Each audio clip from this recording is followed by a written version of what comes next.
Hey everyone, it's Andre from BMW Auto House, and today I'm going to show you how to self-park your BMW.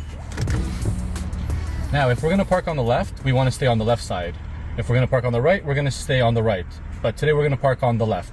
So first thing we have to do is click the parking button, which is right here. So that's the parking assist button. We're going to make sure that automatic parking checkmark is on. That means that the system is ready. So the system's going to read the available parking spots, and it does that with some technology here, radar sensors and all these types of sensors. Very smart. We're going to pass the parking spot and the car is going to tell us to stop when it finds a parking spot. So it did. We're going to select where we want to park, which is right here. It's going to put on the turn signal automatically. You now let go of your brake and gas, you let go of the steering wheel, it's going to park completely automatic. If the car behind you is stopped, your car will not hit it. But if that car is moving, your car will not have enough time to stop. So you have to have your foot hovering above the brake just in case, and observe surroundings and intervene just in case.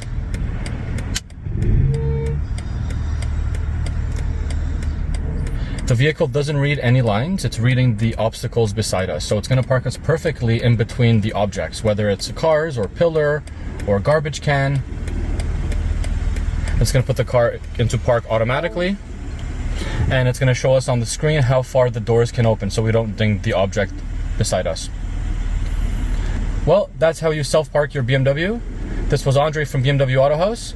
Stay tuned, we're going to show you some more BMW tips and tricks.